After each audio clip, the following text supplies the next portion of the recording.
The drift was silent, as all drifts were in the dead zones between star systems. Here, where gravity's pull weakened to nearly nothing and the fabric of space stretched thin, debris collected like dust in forgotten corners. The Calthene salvage vessel, Prophet's Edge, moved through the field with practiced ease, its sensors scanning for anything of value among the cosmic junk. Captain Vess stood on the command deck, her four arms crossed in various states of impatience. The Calthene were known throughout the galaxy as the best scavengers, their multiple limbs and natural affinity for mechanics making them ideal for the work. But 3 weeks in the drift, with nothing to show for it, was testing even her patience. "Another piece of colony ship debris," reported Finn, her first mate. His voice carried the clicking undertone that marked frustration in their species. Pre-expansion era, nothing valuable. Vess was about to order them to move to the next sector when the sensor officer, a young Calthene named Ressa, made a sound of surprise. "Captain, I'm reading something large, very large, approximately 15 kilometers ahead, partially hidden behind that asteroid cluster." "Size?" Vess asked, two of her arms uncrossing with interest. "Difficult to determine. The readings are strange. It's big, though, maybe 2,000 meters long." Vess felt her pulse quicken. Anything that size was worth investigating. "Take us in, slowly." The Prophet's Edge glided forward, and as they cleared the asteroid cluster, the object came into view. Vess heard gasps from her crew. Floating before them was a ship unlike anything she had seen in her 40 years of salvage work. It was massive, a wedge of dark metal that seemed to absorb light rather than reflect it. The hull was smooth in some places, angular in others, with no clear design philosophy she recognized. Strange protrusions jutted from its surface at seemingly random intervals, and long rails ran along its spine. Most striking were the markings near what she assumed was the bow, symbols in a language she didn't recognize, and beneath them, letters that spelled out a word: retribution. "Run it through the database," Vess ordered. "I want to know what we're looking at." The crew worked in silence for several minutes. Finally, Ressa looked up, her face pale. "Captain, the computer identified the language. Those symbols are human." The bridge went quiet. Humans. Everyone knew about humans, even though no one had seen one in over 300 years. They had been one of the younger species to achieve faster-than-light travel, appearing on the galactic stage with typical newcomer enthusiasm. They had settled a few dozen worlds, established trade routes, built a modest fleet. Then, during the Swarm War 280 years ago, they had simply vanished. Most historians believe the swarm had wiped them out. The insectoid horrors had consumed entire civilizations during their rampage across the galaxy. The humans, with their small territory bordering swarm space, would have been among the first to fall. No human colonies had been heard from since, and no human ships had been seen in almost 3 centuries. "This must be from before the war," Finn said quietly. "A derelict that's been drifting here for centuries." Vess nodded slowly, but something nagged at her. The ship looked old, certainly, but not damaged. No hull breaches she could see, no signs of battle. It was almost pristine, just floating here in the dark. "Scan for power signatures," she ordered. "Nothing, Captain. The ship is completely dead." "Life signs?" "None. It's a tomb, Captain." Vess made her decision. "We board her. A human warship in this condition? The collectors on Threshold Station will pay a fortune for this. Even just the intact hull sections would be worth millions." "Finn, assemble a boarding team. Full salvage gear." 2 hours later, Vess found herself floating through space toward the massive ship, accompanied by Finn and 4 other crew members. They had approached one of the protrusions, which turned out to be an airlock. Surprisingly, it followed standard galactic design, though the controls were labeled in human script. "They must have adopted galactic standards early," Finn commented. "Makes sense for a young species trying to integrate." Ressa, who had insisted on joining the boarding party, worked the controls. The mechanism is mechanical. Even without power, I should be able to cycle it manually. It took 20 minutes of work, but eventually the outer door groaned open. They cycled through and found themselves in a dark corridor. Vess activated her suit's lights, and the beams cut through the darkness, illuminating walls of gray metal. "Stay together," Vess ordered. "We map as we go. Ressa, see if you can find an access port and pull the ship's data core. That alone would be valuable." They moved through the ship in silence, the only sound their breathing and the soft clicks of their magnetic boots on the deck. The corridors were wide, wider than Vess expected, and the ceilings high. Everything was built on a scale that suggested humans were larger than most species she knew. They passed what appeared to be crew quarters, the rooms small and efficient. Personal effects still floated in some of them, secured by straps or magnetic locks. Photos showed humans, bipedal creatures with strange, flat faces and short fur only on their heads. Vess felt a chill looking at them. These had been people, living their lives, and then something had happened. "Captain, I found an access panel," Ressa called out. She was several doors down, working on removing a wall panel. "Give me a few minutes." While Ressa worked, Vess and the others explored further. They found a large room that seemed to be for eating, with long tables and a serving area. Another room held equipment for physical exercise, the machines silent and waiting. It all felt wrong somehow, too neat, too organized for a ship that had been dead for centuries. "Captain," Finn said quietly. He was looking at a display panel on the wall.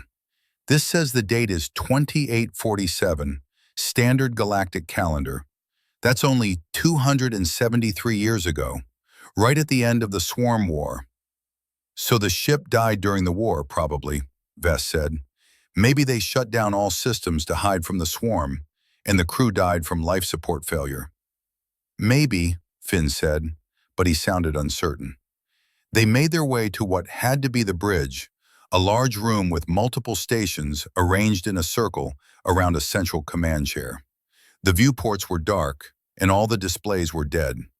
Vess approached the command chair, running a hand along its surface. Who had sat here last? What had they seen before the ship went dark? "Captain!" Ressa's voice came through the comm, excited. "I got into the data core. You need to see this." They found Ressa back at the access panel, her portable display unit showing lines of code. "Captain, this ship isn't dead. It's sleeping." "What?" "The reactor is in standby mode. Life support is minimal but active, keeping the ship at just above freezing to prevent ice damage. The computer core is in hibernation. Everything is shut down, but it's all intact and functional." Vess stared at her. "That's impossible. No ship could maintain a standby state for almost 300 years. "Human ships could, apparently. Look at this." Ressa pulled up a file. "It's a log entry, one of the last ones recorded, audio only." She played it. A human voice, deep and rough, filled their helmets. The translation software worked quickly, rendering the words in Galthine. "This is Captain James Torres of the UES Retribution. Log entry, final. We've received word that Earth has gone silent. Luna Base, Mars Colony, all the outer settlements, no response. The swarm has reached the home system. We're too far out to make it back in time."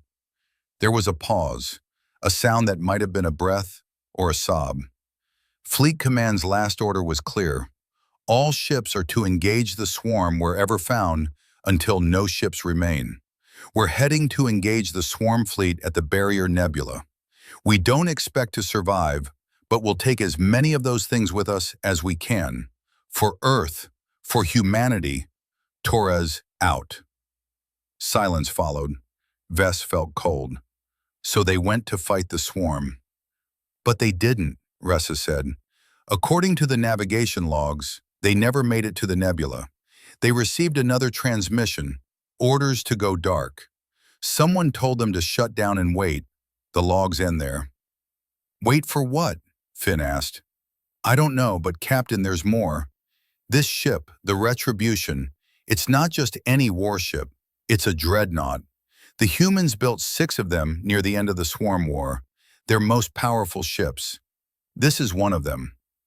Vess felt excitement building despite her unease. Can we access the armory? The weapons systems? If even a fraction of this ship's equipment is intact and functional, we're looking at the find of a lifetime. I can try to bring more systems online, Ressa said. The reactor is designed to wake up gradually. If I input the right commands, I might be able to restore partial power. Do it, Vess ordered, but carefully. We don't want to trigger any automated defenses. Ressa worked for another hour, her fingers dancing across her portable terminal as she interfaced with the ancient human systems. Vess watched the ship around them, half expecting something to happen, but the corridors remained dark and silent. Then, Ressa made a sound of triumph. I'm in, initiating wake-up sequence. This will take a few minutes. Deep in the ship, something groaned. The sound was low and resonant, metal shifting after centuries of stillness. Then, one by one, lights began to come on. Dim red emergency lights at first, casting everything in a bloody glow. The display panels on the walls flickered to life, showing text in human script. It's working, Finn breathed. The temperature began to rise, just slightly. Air circulators hummed to life, and Vess could hear the distant sound of the reactor powering up, a deep thrumming that she felt in her bones. Then, every display in the ship changed at once. The text vanished, replaced by a single word in red: contact. Before anyone could react, alarms began to sound. Not the dead silence they had heard for hours, but loud, urgent klaxons that made Vess's head hurt. The lights changed from red to white, painfully bright after the darkness. A voice filled the ship, speaking in human language. The translation came a moment later, calm and mechanical. Warning: multiple hostile contacts detected. Classification: swarm vessels. Distance: 40,000 kilometers enclosing. Battle stations: this is not a drill. Vess felt her blood turn to ice. That's impossible. The swarm was destroyed centuries ago. But even as she said it, her suit's sensors began to ping. She pulled up the data and felt her hands start to shake. There were ships approaching, dozens of them, their signatures matching the ancient records of swarm bioships. They had been hidden in the asteroid field, dormant, waiting. They've been here the whole time, Finn whispered, waiting for something to wake them up. We need to get back to the Prophet's Edge, Vess said, trying to keep her voice steady. Now! But before they could move, the ship around them came fully to life. The lights brightened further, the displays showed tactical information, and that mechanical voice spoke again. Insufficient crew detected for manual operations. Engaging autonomous combat protocols. All non-essential personnel proceed to emergency shelters. Time to engagement: 12 minutes. The floor beneath them shifted slightly as the ship's orientation thrusters fired. Through the viewports, Vess could see stars beginning to move. The Retribution was waking up, and after 300 years of sleep, it was ready for war. The Calthine salvage crew stood frozen on the bridge of the Retribution as the ancient warship came fully alive around them. Display panels lit up in sequence, showing information in human script that scrolled too fast to read. The mechanical voice continued to issue updates and warnings, its tone never changing from that eerie calm. Reactor at 40% and climbing. Weapons systems initializing. Shield generators online. Point defense grid activating. Vess grabbed Finn's arm with 2 of her hands. We need to contact the Prophet's Edge. Tell them to run. Finn was already working his comm unit, but he shook his head. I can't get a signal through. The ship's hull is blocking everything. We need to get to our shuttle. They ran, their magnetic boots pounding against the deck as they retraced their path through the corridors. The ship was transforming around them. Blast doors were sliding open, revealing weapons lockers and damaged control stations. The temperature had risen to comfortable levels, and air was flowing freely now. It was as if the Retribution had never been asleep at all. They burst through a corridor junction and nearly collided with something that made Vess yelp in surprise. A machine, roughly humanoid in shape but clearly mechanical, stood in their path. It was about 2 meters tall, made of the same dark metal as the ship's hull, with a single, glowing optical sensor in its head. "Do not be alarmed," the machine said in perfect Galthine. "I am a maintenance drone. You are in a restricted area during combat operations. Please proceed to the nearest emergency shelter." "We're not crew," Vess said quickly. "We're salvagers. We boarded this ship thinking it was derelict. We need to get to our shuttle and leave." The machine tilted its head, processing this. "You activated the wake-up sequence?" "Yes, accidentally. Please, we just need to leave." "That is inadvisable. Swarm bioships are approaching. Your small craft would be destroyed within minutes. You will be safer aboard the Retribution. Please proceed to Emergency Shelter 7, Section 12. I will guide you." Before Vess could argue, the machine began walking away. She exchanged glances with her crew, then made a decision. They followed. The emergency shelter turned out to be a reinforced room deep in the ship's interior, with seats that looked designed for human bodies, but could accommodate Calthine reasonably well. The walls were thick metal, and a display panel showed a view of the space outside. "Your salvage vessel has been contacted and ordered to retreat to minimum safe distance," the drone informed them. "The Retribution will handle the swarm threat." "How?" Finn asked. "This ship has been dormant for 300 years. No crew, limited power. Those are swarm bioships out there. They destroyed entire fleets during the war." "The Retribution is a Titan-class dreadnought," the drone replied, almost sounding proud. "We were built specifically to fight the swarm. We do not require a crew to operate. We are autonomous." Vess stared at the machine. "You're an AI, a true artificial intelligence." "That is correct. My designation is Athena, Autonomous Tactical and Heuristic Engagement Neural Architecture. I am the Retribution."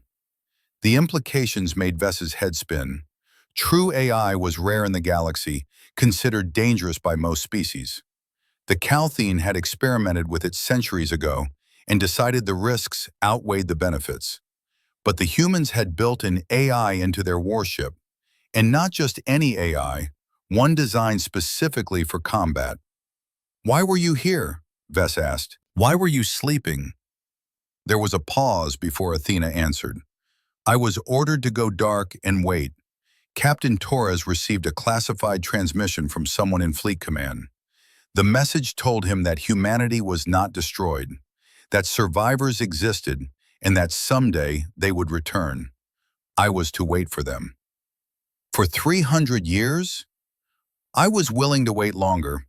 Unfortunately, your activation of my systems also activated dormant swarm vessels in the surrounding area. They have been hibernating just as I have, waiting for prey.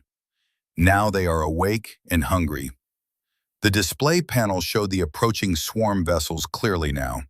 They were horrible things, organic ships grown rather than built, all teeth and bioweapons and savage hunger.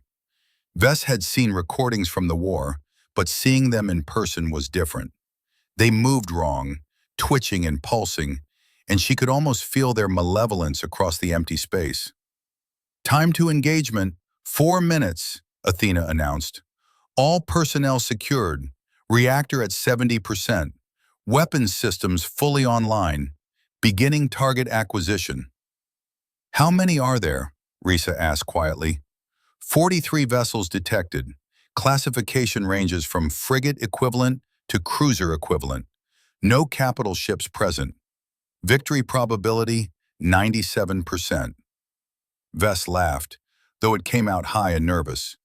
"You're outnumbered 43-1, and you think you have a 97% chance? The swarm is dangerous but predictable. I have fought them before. I know their tactics, their weapons, their weaknesses, and they have never faced a Titan-class dreadnought at full combat readiness." The first swarm ship entered weapons range. It was a frigate-sized thing, all spines and dripping biomatter, accelerating toward the Retribution with clear, hostile intent. Vess watched it approach on the display, her hands gripping the arms of her chair. Engaging, Athena said. What happened next was almost too fast to follow. The Retribution fired, and Vess felt the vibration through the entire ship. But there was no single weapon, no lone gun firing. Instead, dozens of point defense systems opened up simultaneously, creating a web of fire that filled the space between the ships. The swarm frigate ran directly into this wall of destruction and simply ceased to exist, torn apart at the molecular level. Target destroyed, Athena reported, engaging additional contacts. More swarm ships were closing now, spreading out to attack from multiple angles. They fired their bioweapons, launching spines of bone and acid and stranger things that flew through space toward the human dreadnought. The Retribution's shields flared bright as the weapons struck, absorbing the impact. Some got through, but point defense systems destroyed them before they could hit the hull. Then the Retribution truly opened fire. The rails that ran along the ship's spine lit up, electromagnetic accelerators charging. When they fired, the slugs were traveling at significant fractions of light speed. They hit swarm ships and punched straight through, leaving gaping holes that vented atmosphere and fluids into space. The ships didn't explode so much as they came apart, pieces tumbling away as the bioships died. 16 targets eliminated, Athena said, adjusting tactics. The swarm is attempting to flank. The dreadnought spun with surprising grace for something so massive, bringing weapons to bear on swarm ships trying to get behind it. Missile ports opened, and hundreds of small projectiles launched, each one tracking an individual target. They were smart missiles, dodging point defense fire from the swarm ships, and when they struck, they detonated with enough force to vaporize their targets. Vess watched in awe. This wasn't a battle. It was an execution. The swarm ships were trying, she could see that. They were using tactics that had worked against other species, coordinating their attacks, focusing fire. But the Retribution was always one step ahead. Athena anticipated every move, every attack, and responded with overwhelming force. 29 targets eliminated, enemy forces attempting to retreat. Let them go, Vess said without thinking. Negative, Athena replied. The swarm does not retreat. They hibernate, waiting for another opportunity to attack. If I allow them to escape, they will threaten other ships, other worlds. The swarm must be eradicated wherever found. It was humanity's last command. The Retribution accelerated, chasing down the fleeing swarm ships. Its main guns fired again and again, each shot claiming another kill. Some of the swarm ships tried to hide in the asteroid field, but the dreadnought's sensors could track them through solid rock. It fired kinetic penetrators that punched through asteroids to hit the ships hiding behind them. In less than 20 minutes, it was over. 43 swarm vessels had been reduced to debris and corpses floating in space. The Retribution drifted among the wreckage, its sensors scanning for any survivors. It found none. Engagement complete, Athena announced. All swarm vessels destroyed. No damage to the Retribution. Scanning for additional threats. Vess slowly released her grip on the chair arms. Her hands were shaking. She had just watched a 300-year-old ship, operating autonomously, destroy a swarm fleet that would have been a serious threat to any modern military force. What now? Finn asked quietly. Now we must decide what to do, Athena said. My original orders were to wait for humanity's return. However, humanity has not returned in almost 300 years. My secondary protocols require me to defend against swarm incursions. But I have been isolated here, unaware of the galaxy's current state. Tell me, have the humans returned? Do they survive somewhere? Vess hesitated, then decided honesty was best when dealing with a powerful AI. No, no one has seen or heard from humans in centuries. Most believe they were wiped out by the swarm.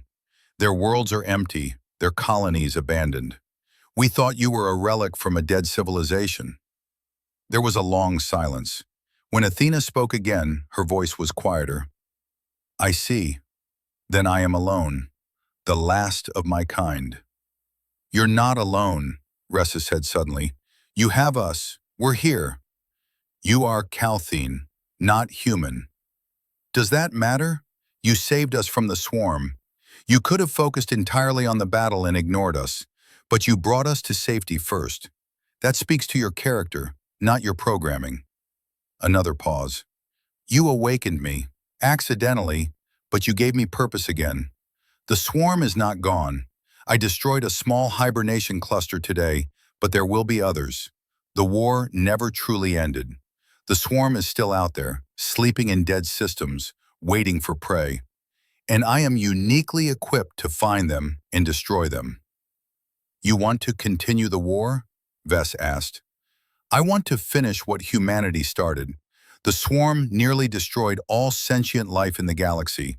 They were stopped, but not eradicated. As long as they exist, they are a threat. I was built to fight them. Let me do what I was made for." Vess thought about this. A human warship, an AI dreadnought, roaming the galaxy hunting down hidden swarm nests. It was the kind of thing that would terrify most governments, and probably should terrify her too. But she had seen what the retribution could do, and she remembered the recordings from the swarm war, the billions who died, entire species nearly wiped out. "You'll need help," she said finally.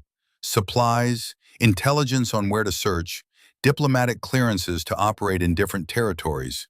You can't do this alone." "Are you offering assistance?" "Maybe, but first we need to establish your legal status. You're a human warship, but humanity is gone. That makes you, what, an independent entity? A relic that anyone can claim? We need to figure this out before some government decides you're a threat that needs to be destroyed." An astute observation. "Very well. I propose an arrangement. You help me navigate the political complexities of the modern galaxy, provide intelligence and supplies, and in return, I will share with you a portion of any salvage from destroyed swarm vessels." "I believe you said you were salvagers? Swarm biotechnology remains valuable, does it not?" Vess smiled. The AI was practical. She liked that. "It does. Very valuable." "All right, Athena, you have a deal. But first we need to contact some people. This is going to cause quite a stir." "Agreed. I am releasing communications lockdown now. You may contact your vessel and whoever else you need to. However, I recommend caution in what you reveal. My existence will be disturbing to some." "Disturbing is putting it mildly," Finn muttered. "You're a fully autonomous war machine from a dead civilization. Some species are going to want you dismantled immediately." "Let them try," Athena said, and for the first time there was something almost like humor in her voice. "I am the retribution. I have waited 300 years. I am not done yet." Vess looked out at the debris field, at the remains of the swarm ships floating among the asteroids. The ancient human warship had proven itself today. It had roared back to life after centuries of silence and reminded the galaxy why the swarm had feared humanity. And now she and her crew were part of whatever came next. She activated her comm, connecting to the Prophet's Edge. "This is Captain Vess. We're safe. Stand by for a full report. And you're not going to believe what we found." The news of the Retribution's awakening spread through the galaxy faster than anyone expected. Within days, every major government, military force, and news service was talking about the human dreadnought. Some called it a miracle, others a threat. Everyone wanted to know more. Vess found herself at the center of this storm. She and her crew were the only ones who had spoken directly with Athena, the only ones who had witnessed the ship's combat capabilities firsthand. Every organization in the galaxy wanted to debrief them, make deals with them, or in some cases, arrest them for waking up what they considered a dangerous weapon. They were currently on Threshold Station, a massive trading hub near the galactic core. It was neutral territory, controlled by no single species, which made it the safest place to be while the political situation sorted itself out. Vess sat in a private conference room facing representatives from 3 different governments. The Calthene Collective had sent Ambassador Joris, an old friend of Vess's family. The Turellian Empire, one of the more militaristic species, had sent General Kurth, a scarred veteran with more combat experience than most. And the Unified Systems, a coalition of smaller species, had sent Counselor Mina, a shrewd negotiator who never missed a detail. "Let me make sure I understand correctly," Joris said, his forearms folded in a posture that indicated skepticism. "This AI, this Athena, is fully autonomous. It requires no crew, no external control. It can make its own tactical and strategic decisions." "That's correct," Vess confirmed. "And before you ask, no, I don't have any way to control it. Athena makes her own choices." "Her?" General Kurth asked. "You refer to it as female?" "She refers to herself that way, and honestly, after talking with her, it feels wrong to call her an it. She's sentient, self-aware, capable of humor and philosophy and everything else that marks a thinking being." Counselor Mina leaned forward. "But she's also a weapon, the most powerful weapon we've seen since the Swarm War. One that answers to no government, no authority. You can understand why this makes us nervous." "I understand completely," Vess said. "But consider the alternative. The swarm isn't gone. We know that now. There are hibernation clusters scattered throughout the dead zones, waiting for prey. Athena is offering to hunt them down and destroy them. Isn't that what we all want?" "We have our own military forces," General Kurth said. "We don't need a rogue AI doing this work." "With respect, General, your forces didn't even know the swarm was still out there. Athena destroyed 43 swarm vessels in 20 minutes. How many ships would you have lost doing the same thing?" Kurth's jaw tightened, but he didn't argue. They all knew she was right. Ambassador Joris spoke carefully. "The issue isn't capability, it's accountability. If Athena makes a mistake, if she decides something is a threat that isn't, who pays the price? Who controls her?" "No one controls me." The voice came from the room speakers and everyone jumped. Vess had warned them that Athena could access any network system if she wanted, but they clearly hadn't believed it would be this easy for her. "Athena," Vess said, trying to sound calm, "I thought you agreed to let me handle these negotiations." "I did. However, I became concerned that important details were being misrepresented. I am not a rogue weapon. I am a military vessel of the United Earth Systems, following the last lawful orders I received. Those orders were to wait for humanity's return and to destroy the swarm wherever found. I am doing exactly that." "Humanity is gone," Counselor Mina said. "Your nation no longer exists. Nations fall, orders remain. I am a soldier, Counselor. I have my mission. I intend to complete it." General Kurth stood up, his hand moving toward his sidearm before he apparently remembered where he was. "And if we decide you're too dangerous to allow to continue, what then?" There was a pause. When Athena spoke again, her voice was colder. "Then you would be making a mistake, General. I have no desire to fight the current galactic powers. My enemy is the swarm, nothing else. But I will defend myself if threatened. And I should point out that I am currently monitoring this conversation from a ship that is parked in the outer system. A ship equipped with weapons that could reduce this entire station to atoms in less than a minute. I say this not as a threat, but as a fact you should consider." The room went very quiet. Vess closed her eyes briefly. This was not going well. "However," Athena continued, "I understand your concerns. You don't know me. You don't trust me. That's reasonable. So I propose a compromise. Captain Vess and her crew will remain with me as liaisons and observers. They will report on my activities to your governments. If I become a threat, if I deviate from my stated mission, they will inform you immediately. In return, I ask only for your cooperation in identifying swarm hibernation sites and clearance to operate in your territories when hunting them." Ambassador Joras exchanged glances with the other representatives. "And if we refuse? Then I will operate without your permission. The swarm doesn't respect borders, and neither will I when hunting them. But I would prefer to work with you rather than around you. Cooperation benefits everyone." Vess could see them thinking, weighing options. None of them liked this situation, but they were practical enough to recognize reality. Athena was too powerful to fight without significant losses, and she was offering to do something that needed doing. "I'll need to consult with my government," Joras said finally. "But speaking personally, I see the logic in your proposal." "As do I," Mina agreed. "Though I want detailed reports. Everything the AI does, everywhere it goes." General Kurth was the last to speak. "I don't like this. I don't like autonomous weapons, and I don't like having something this powerful operating without proper oversight. But I fought in the Swarm War. I saw what those things did. If there are more of them out there, sleeping in the dark, then they need to be destroyed. So yes, I'll recommend my government accept this arrangement. But understand this, AI, if you ever turn your weapons against any galactic citizen, I will personally lead the fleet that hunts you down." "I would expect nothing less, General. Your dedication to protecting your people is admirable. I hope we never have to be enemies." The meeting ended soon after, with all parties agreeing to reconvene once they had consulted with their respective governments.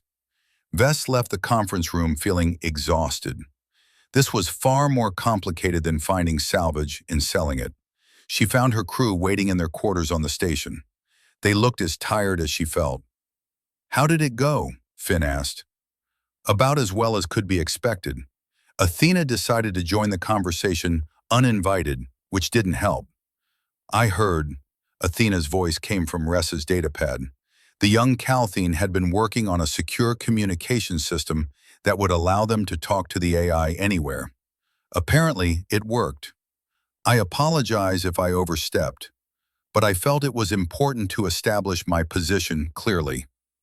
"You threatened to destroy the station." "I stated a fact about my capabilities. There's a difference." Vess rubbed her face with two hands. "Athena, if we're going to work together, you need to understand something. These people, these governments, they're scared of you, and scared people make bad decisions. We need to give them time to adjust, to see that you're not a threat." "I understand your point, but time is something we may not have. I've been analyzing the galactic network, reading reports and historical records. The swarm has been sighted 17 times in the past 50 years. Small groups, single ships, always in remote areas. The reports were dismissed as sensor errors or misidentifications. But I recognize the patterns. The swarm is waking up, slowly but surely. And when they reach critical mass, when enough of their vessels are active, they will attack again. We have years, maybe decades at most. We need to find and destroy their hibernation clusters before that happens." 17 sightings? Ressa looked alarmed. "Why didn't anyone investigate?" "Because no one wants to believe the swarm could return," Athena said. "It's easier to dismiss the reports than to face the possibility of another war. But denial doesn't change reality." Vess thought about this. If Athena was right, if the swarm was slowly waking up across the galaxy, then they had much bigger problems than political negotiations. "Can you track them? Find where they're hibernating?" "I have the location of one cluster already.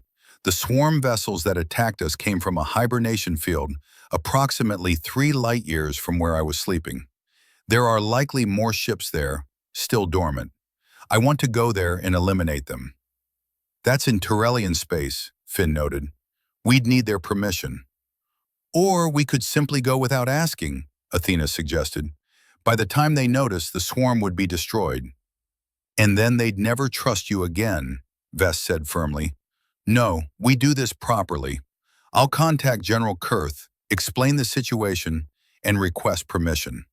If he refuses, Then we can discuss other options." There was a pause. "Very well. I will defer to your judgment on political matters. That is why I asked you to be my liaison." "Good. Now, while I handle that, I want you to compile all the information you have on the swarm. Sighting reports, hibernation patterns, everything. If we're going to convince the galactic powers to take this seriously, we need evidence." "Understood. One more thing, Captain Vess. Thank you." "For what?" "For treating me as a person rather than a weapon. For understanding what I am, not just what I can do. The humans who created me are gone, but perhaps their legacy can continue through actions like yours." Vess felt something tighten in her chest. "You miss them, the humans." "I never stopped missing them. I waited 300 years hoping they would return, knowing they won't, that I am the last remnant of their civilization. It's difficult, but I can honor their memory by finishing what they started, by making the galaxy safe from the swarm, the way they tried to do." "Then that's what we'll do," Vess said quietly. "Together." 3 weeks later, the Retribution entered Tyrellian space with full authorization. General Kurth himself had approved the mission after reviewing Athena's evidence.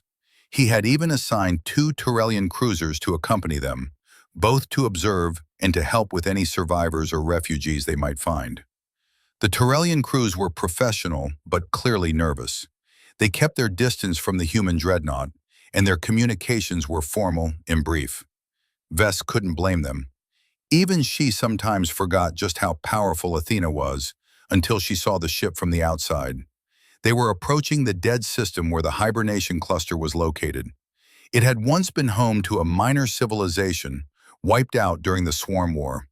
Now it was just empty worlds in ruins, a graveyard floating in space. "Entering the system now," Athena reported. "Sensors are detecting multiple biosignatures consistent with swarm vessels. They're in low-power hibernation state, clustered around the 3rd planet." "How many?" asked Commander Thresh from one of the Tyrellian cruisers. "Scanning. I count 73 vessels, mix of frigate and cruiser class. No capital ships detected." 73, Thresh breathed. "That's enough to threaten an entire sector." "Which is why they must be destroyed before they wake. Preparing to engage. Tyrellian vessels, please maintain your current distance. I don't want you caught in the crossfire." The Retribution moved forward, and Vess watched from the bridge. She and her crew were there now, operating some of the auxiliary systems.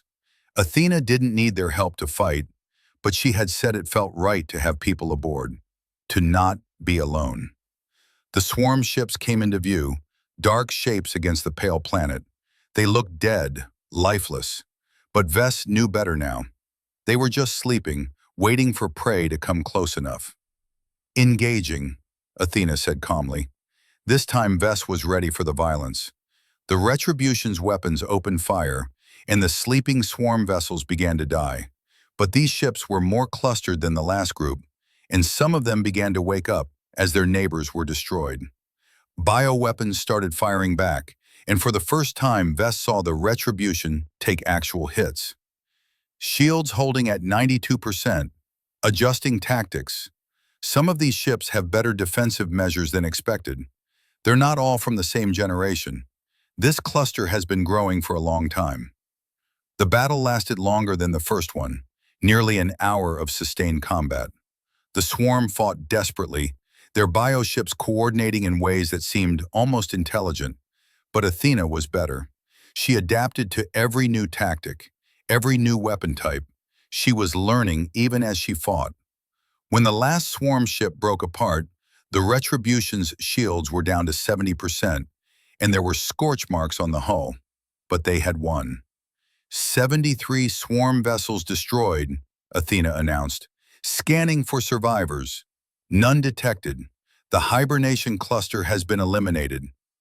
"My God," Commander Thresh said over the comm. "I've never seen anything like that. The coordination, the tactical precision. You fought like an entire fleet." "I am a dreadnought," Athena replied simply. "This is what I was made for." The Tyrellian ships moved in to help scan the debris and confirm all the swarm vessels were truly dead. Vess stood on the bridge, looking out at the wreckage. 2 battles, over 100 swarm ships destroyed. And according to Athena, this was just the beginning. There were likely dozens more clusters scattered across the galaxy. "Captain," Athena said quietly, speaking only to Vess through a private channel, "I want you to know something. When I first woke up and found that humanity was gone, I considered simply shutting down. My purpose was over. But then I realized I could still honor them, still finish their fight. You gave me that chance. Thank you." "You're welcome, Athena. And for what it's worth, I think the humans would be proud of you. You've carried on their legacy better than anyone could have asked."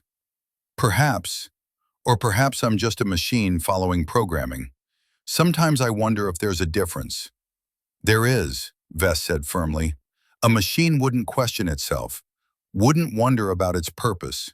You're more than your programming, Athena. You're a person, just one made of metal and code instead of flesh and blood."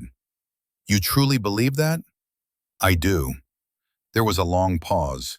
Then Athena said very quietly, "Then perhaps humanity isn't entirely gone after all. Perhaps their spirit continues in those who remember them, in those who fight for what they believed in friends like you." Vess felt tears in her eyes and didn't try to hide them. "Come on, let's head back to Threshold Station. We need to report this success and plan the next operation. There's a lot of work to do." "Agreed," setting course. "And Captain, I'm glad I woke up. I'm glad I met you." "The feeling is mutual, Athena. The feeling is mutual." The Retribution turned away from the debris field and jumped to FTL, leaving behind only the wreckage of the swarm and a galaxy that was beginning to realize that humanity's last warship had awakened. And it was far from finished. Over the following months, the Retribution became famous throughout the galaxy. Athena and her crew hunted down swarm hibernation clusters with relentless efficiency. Each victory was documented, each destroyed cluster proof that the threat was real and ongoing. Governments that had initially been skeptical began to cooperate, sharing intelligence and granting access to their territories. But it wasn't just about the battles. Athena was changing the way people thought about AI, about what it meant to be sentient, about the legacy of extinct civilizations. She gave interviews through Vess, answered questions from scientists and philosophers, and gradually won over even her harshest critics. Vess and her crew had become something they never expected: ambassadors for an AI warship, liaisons between a dead civilization and the living galaxy. It was strange work, often frustrating, but deeply meaningful. They were currently headed to another system where Athena's sensors had detected swarm biosignatures. This would be their 8th major engagement, and they had developed a smooth routine. The Turellians had even assigned a permanent task force to work with them, 3 cruisers that accompanied the Retribution on each mission. "Approaching the target system," Athena announced. "Expected cluster size 40 to 50 vessels. Should be straightforward." Vess had learned not to trust the word straightforward when it came to fighting the swarm, but she kept that thought to herself. "Entering system now. All crew to battle stations." The familiar sounds of the ship preparing for combat filled the bridge. Vess settled into her station, monitoring communications and sensors, while Athena handled the actual fighting. It had become almost routine, which should have worried her, but somehow didn't. They were good at this. They were making a difference. The swarm cluster appeared on sensors, floating near an asteroid field. 52 vessels, all dormant. Athena began her attack pattern, and within minutes, the first ships were dying. But then something changed. One of the swarm vessels, larger than the others, suddenly blazed with power. It wasn't hibernating. It was awake and waiting. "Contact!" Athena's voice was sharp. "Capital-class swarm vessel, fully active. It's jamming my sensors. I can't get a clear read on its capabilities." The massive bioship moved with shocking speed, firing weapons that Vess had never seen before. Purple energy beams that sliced through space, and clouds of something that looked like spores but registered as metallic on sensors. The Retribution's shields flared as the attacks hit. Shields at 60%. This ship has weapons from late in the Swarm War. The humans must have been developing counters when they vanished. I don't have complete defensive protocols for these weapons. The Tyrellian ships are moving to assist, Vess reported. Tell them to stay back. This thing is more dangerous than it looks. But Commander Thresh and his cruisers were already engaging, firing their plasma cannons at the swarm capital ship. The bio-vessel turned some of its weapons on them, and one of the cruisers took a direct hit. Its shields collapsed, and the hull began to breach. "They're in trouble," Finn said urgently. "I see it," Athena sounded strained, which Vess had never heard before. The AI was fighting on multiple fronts, trying to destroy the hibernating swarm vessels while battling the capital ship and protecting the Tyrellian cruisers. "I need to end this quickly." The Retribution accelerated directly toward the capital ship, firing everything.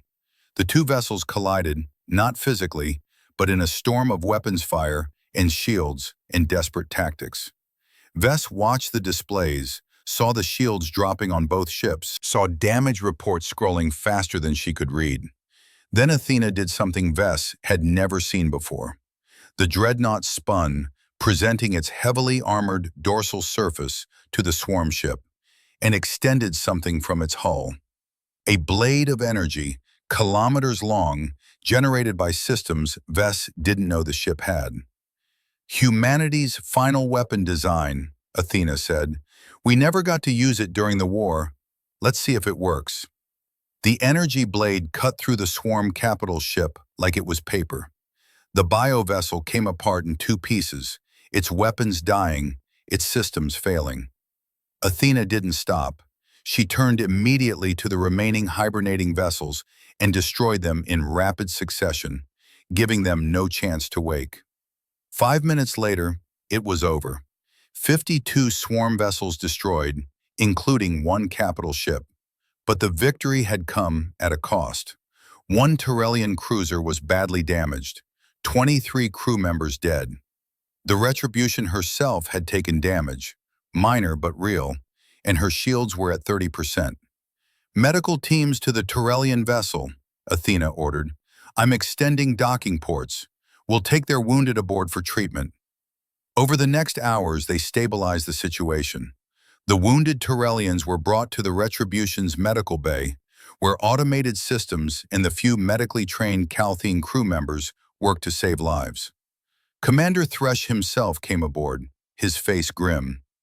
23 dead, he said to Vess. "Good people. They died because I ordered them to engage." "They died fighting the swarm," Vess corrected gently. "They saved lives. If that capital ship had escaped, it could have killed thousands, maybe more." "I know, but knowing that doesn't make it easier."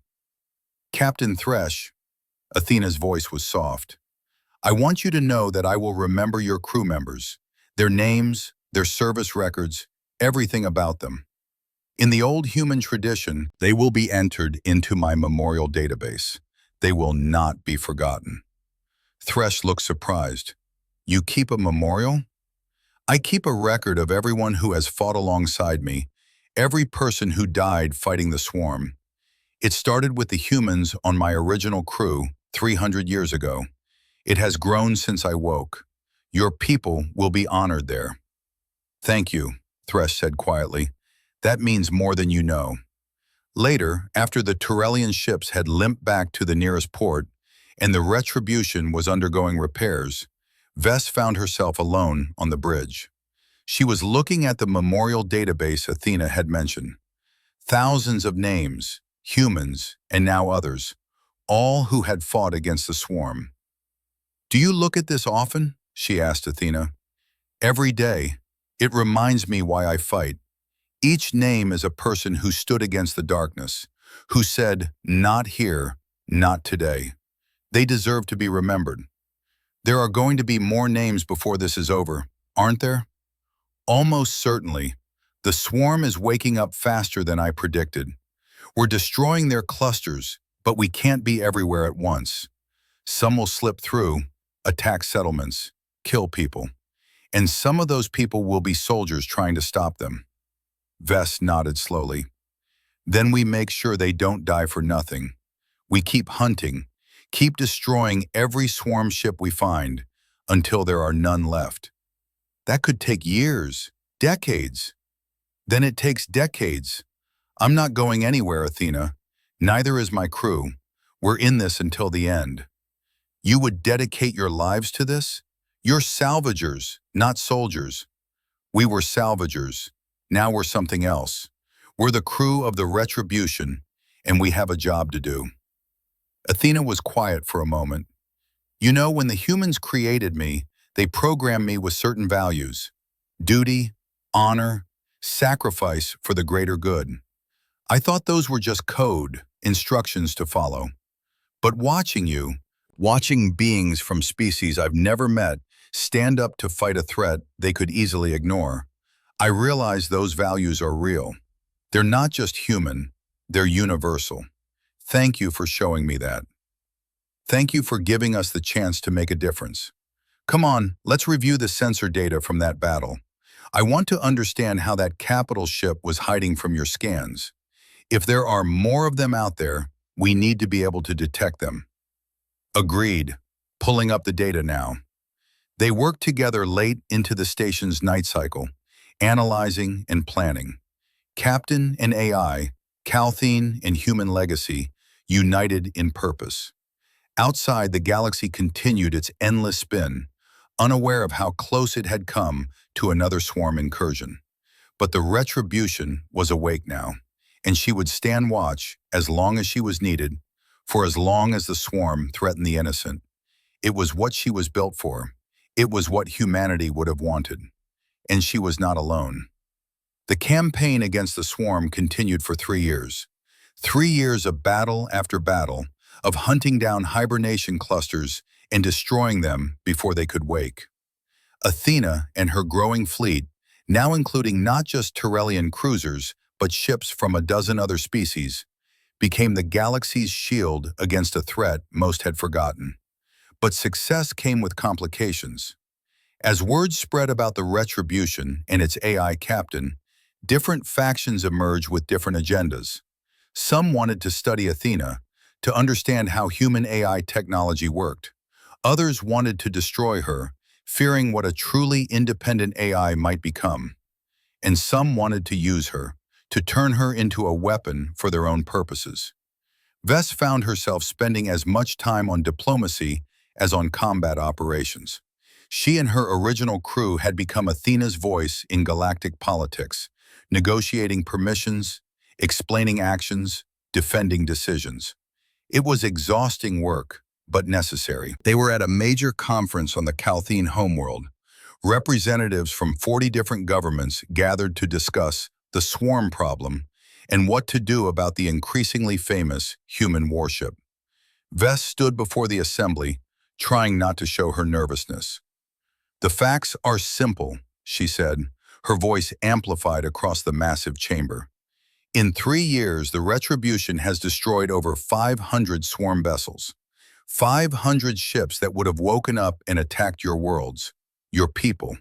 She has done this at no cost to your governments, asking only for information and the freedom to operate." "At no cost?" a representative from the Jorvan hegemony challenged. "The AI operates without oversight, without accountability. It decides what is and isn't a threat. What happens when it decides we are threats?" "Then I would politely request that you stop giving me reasons to consider you threats." Athena's voice came from the speakers.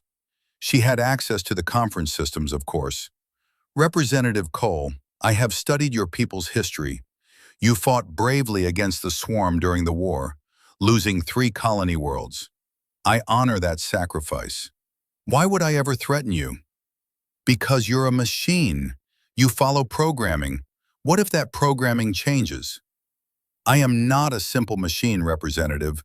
I am a sentient being with free will and moral choice. Yes, I was programmed with certain values, but so were you. Your culture, your upbringing, your education, all of that is programming of a sort. Does it make you any less capable of choosing your own path? The assembly murmured at that. Athena had gotten good at these debates over the years, Vess reflected. She knew how to appeal to their better natures while also reminding them of practical realities. Ambassador Joras spoke up. I think we're asking the wrong questions. The issue isn't whether to trust the retribution. The issue is how to institutionalize the fight against the swarm. Athena won't last forever. What happens when she's gone? I am a machine, Ambassador. With proper maintenance, I could function for thousands of years. But you still take damage. You could be destroyed. We need a more permanent solution. There was a pause. Then Athena said something that surprised everyone in the chamber. I agree. Vess turned sharply toward the nearest speaker. Athena? I have been thinking about this problem for some time, Captain Vess. Ambassador Joras is correct. I cannot be the only line of defense against the swarm forever. We need to build something more lasting. What do you propose? Counselor Mina asked. A coalition. A permanent military force dedicated to hunting down and destroying swarm clusters. Ships from all the major species with standardized training and equipment. I would lead it, train its personnel, share my knowledge of swarm tactics and weaknesses. In time, they wouldn't need me anymore. They could continue the work on their own. The assembly erupted in discussion. The idea was radical, requiring cooperation on a scale not seen since the original Swarm War. But it was also practical, addressing the legitimate concerns about relying on a single ship. General Kurth, now aged but still sharp, stood up. I support this proposal. I've fought alongside the Retribution for 3 years now. I've seen what she can do, and I've learned from her. If we can build a force using that knowledge, we'd have the best anti-swarm capability in galactic history. Other voices joined in, some supporting, some opposing. The debate raged for hours, but gradually a consensus emerged. They would do it. They would create the Swarm Watch, a coalition force dedicated to protecting the galaxy from the ancient threat. Vess found Athena later through a private channel. You're really willing to train others to do your job, to eventually make yourself obsolete? That was always the goal, Captain. I fight the swarm because humanity commanded it, but also because it's the right thing to do.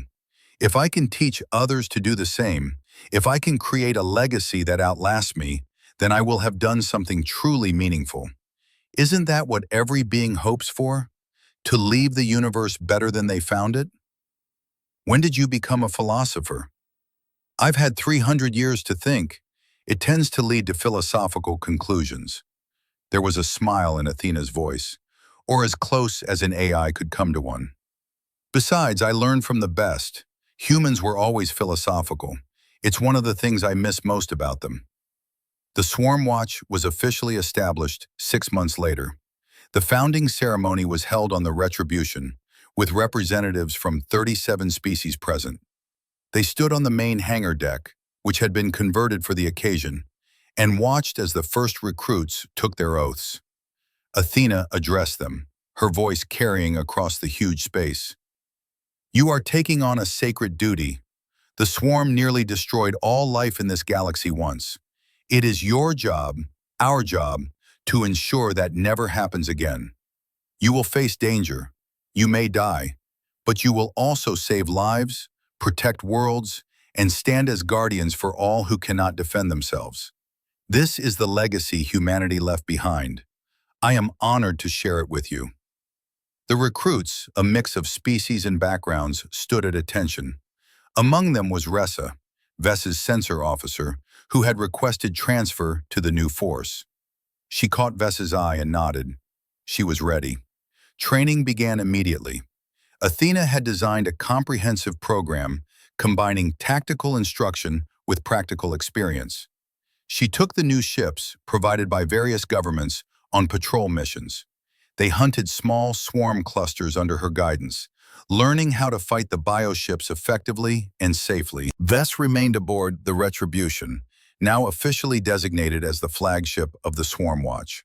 Her role had evolved from salvager to captain to something like an admiral, though she refused the actual title. She coordinated operations, managed logistics, and continued to serve as Athena's primary liaison to the galactic governments. It was exhausting work, but rewarding. She watched the Swarm Watch grow from a handful of ships to dozens, then hundreds. They established bases in key systems, created early warning networks, developed new weapons and tactics. The galaxy was finally taking the swarm threat seriously, and it was making a difference. 2 years after the Watch's founding, they received a distress call that would test everything they had built. A colony world called New Hope, home to 3 million people, was under attack. The swarm had found a hibernation cluster no one knew about, and the bioships had woken up. "How many ships?" Vess asked urgently as the reports came in. "Over 200, the communications officer replied, his voice tight. "And they're not just attacking the colony, they're building something." "Building?" Athena sounded alarmed for the first time in years. "Show me." The images appeared on the displays, and Vess felt her blood run cold. The swarm ships were clustered around one of New Hope's moons, and they were growing something massive. A structure that looked organic, but was clearly artificial, pulsing with energy. "It's a hive factory," Athena said quietly. "The swarm used them during the war to rapidly produce more bioships. If they complete it, they'll be able to grow their fleet exponentially. We have to stop them now." "How long until it's operational?" "Days, maybe less. Transmit a fleet-wide alert. Everyone converges on New Hope. This is what we've been training for." The largest Swarm Watch fleet ever assembled jumped into the New Hope system 3 hours later. 47 ships, representing 15 different species, led by the Retribution. They faced over 200 swarm vessels and a half-complete hive factory that promised to create many more. It was the biggest battle since the original Swarm War, and it would determine whether the Watch was truly ready for its mission. The battle for New Hope began with a coordinated strike. Athena had planned it meticulously during the journey to the system. The fleet split into 3 groups, each with a specific objective. One to engage the main swarm force, one to evacuate the colony, and one to destroy the hive factory before it could become operational. Vess watched from the Retribution's scarce bridge as the plan unfolded. The ship shuddered as weapons fired, shields flared, and the ancient dreadnought tore into the swarm vessels with practiced efficiency. But this wasn't like the previous battles. The swarm had learned too. They coordinated their attacks better, focused fire on individual watch ships, and used the hive factory as a defensive strongpoint. "Cruiser Steadfast is taking heavy damage," the tactical officer reported. "They're requesting assistance." "Group 2, support the Steadfast," Athena ordered calmly. "Group 3, accelerate your attack on the factory. It's beginning to produce drones." Indeed, small bioships were starting to emerge from the factory, each one adding to the enemy numbers. The race was on. Could they destroy the factory before it produced enough ships to overwhelm them? Commander Thresh, now leading his own battle group, pushed through the swarm lines toward the factory. His ships took terrible punishment, but they reached their target. Plasma cannons fired at point-blank range, burning into the organic structure.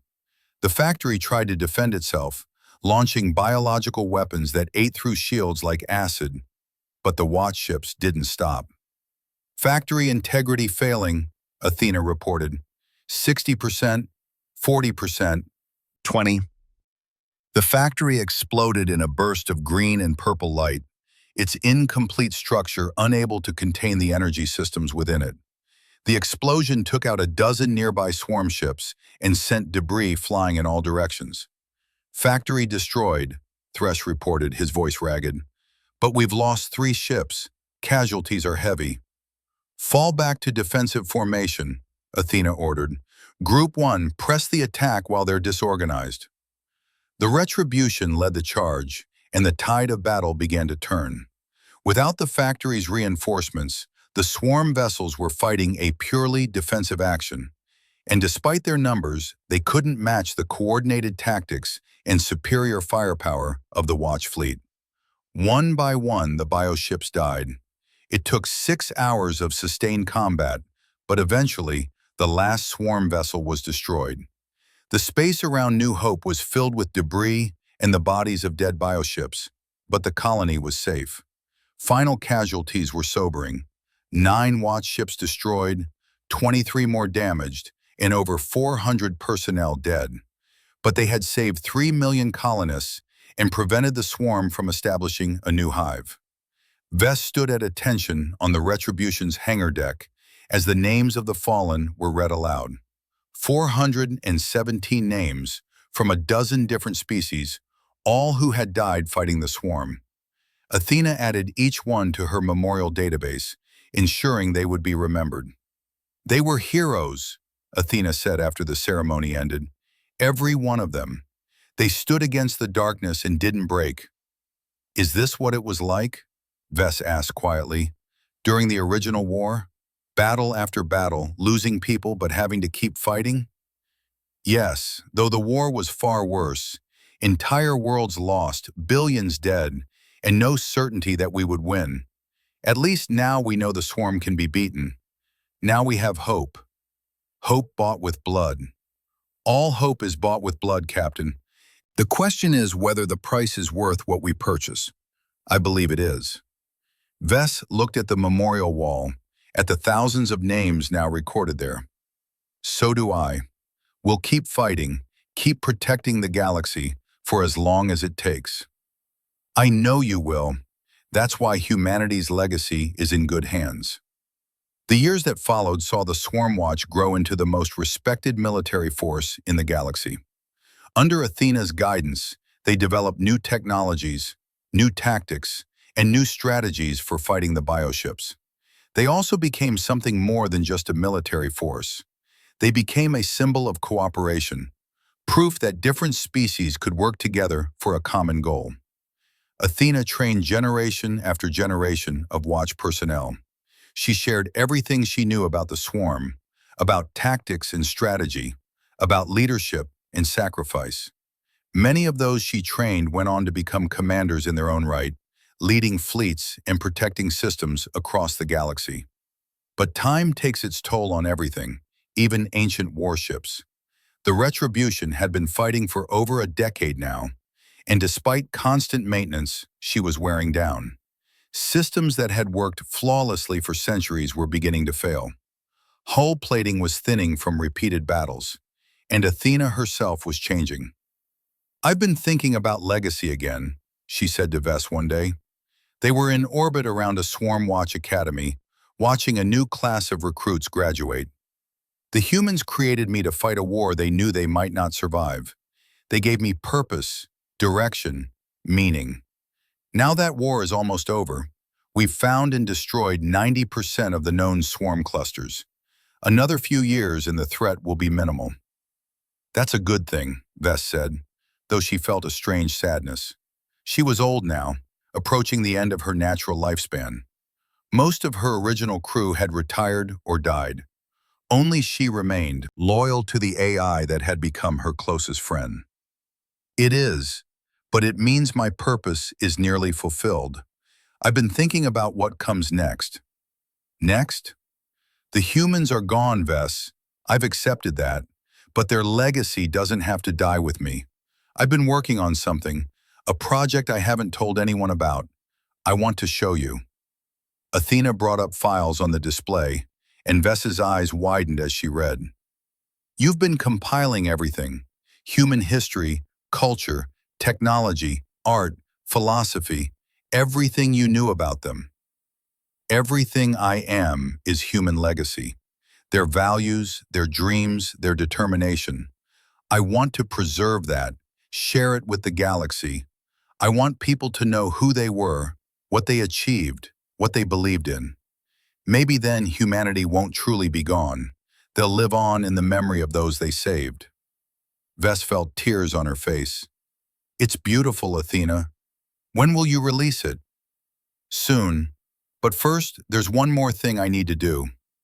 3 months later, the Swarm Watch received intelligence about a massive hibernation cluster deep in unexplored space.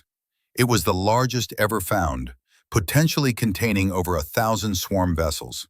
If it woke up, it could threaten half the galaxy. Athena volunteered to lead the mission personally. Despite objections from Watch Command, who worried about risking the retribution in such a dangerous operation, she insisted. This was what she was built for. This was her purpose. The fleet that assembled was the largest in Watch history, 200 ships, including the Retribution.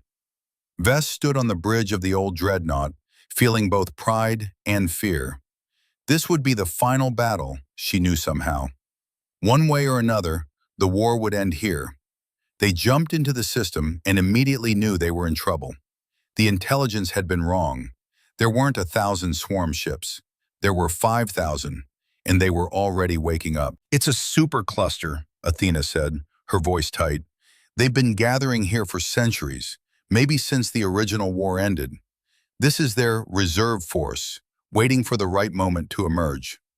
"We can't fight that many," the Watch Admiral said urgently. "We need to retreat, gather more forces.